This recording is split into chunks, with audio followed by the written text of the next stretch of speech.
Miss হবে না আপনার পছন্দের টিভি শো। দেখুন জি5 অ্যাপে একদম ফ্রি। পরশু তো আপনি ডেফিনেটলি আসছেনই, কিন্তু কালকেও আপনাকে আসতে বললাম। কালকে চলে আসবেন, বাড়িতে বউ আসবে, অনুষ্ঠান সব রয়েছে, আপনি এলে ভালোই লাগবে।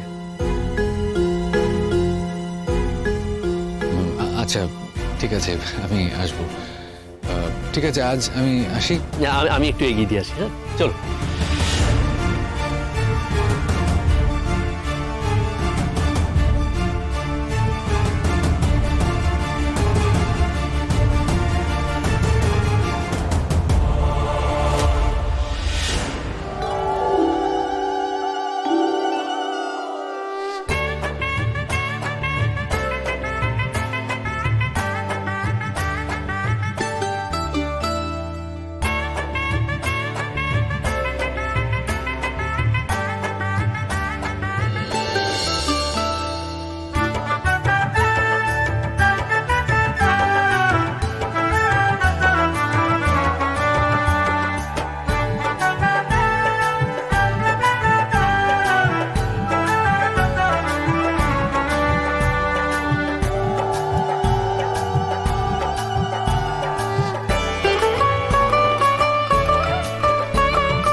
তো হ্যাঁ হ্যাঁ পুতুল দি, চলো এবার তোমাকে খাইয়ে দেবো। এই কখন থেকে তো বিয়ে দেখে যাচ্ছিস তোরা? বিয়ে না দেখে যাবি না নাকি? এত বিয়ে দেখার গেছে শুনি, চল দেখি। তখন তো বলে যাচ্ছি আমি খেয়ে দেবে যে আমার। হ্যাঁ হ্যাঁ চলো, খেতে যাবো এবার, চলো।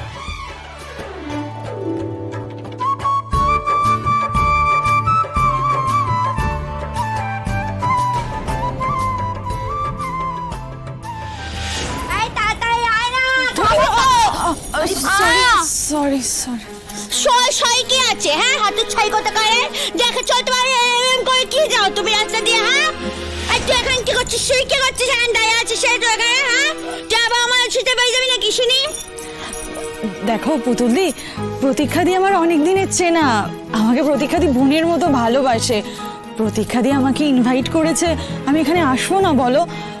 আমি তো তোমাদের বাড়িতে আর যাব না। বাচ্চা গেল।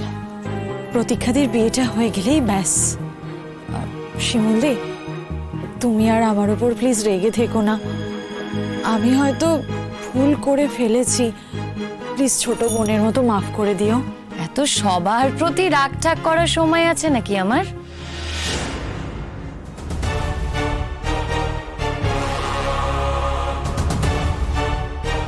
আমার তো নিজস্ব কিছু কাজ আছে ভাই, আমি অত রাগ ঠাক করি না কারোর ওপর।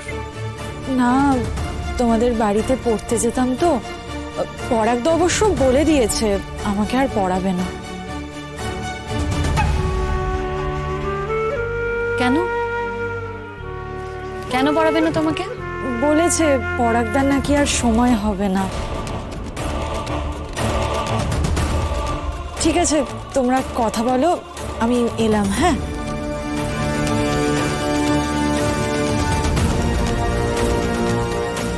যাক, তোর বড় একটা এতদিনে কাজের কাজ করেছে, একটা স্টেপ নিয়েছে ঠিকঠাক। কম বাদ্রমতা দেখিনি ওদের। এখন তুমি এসব কথা বলছো? আমার মনে হয় সেটা রাগ থেকে, তোর ওপর রাগ থেকে। জি5 ডাউনলোড করুন আর সব এপিসোড দেখুন একদম ফ্রি।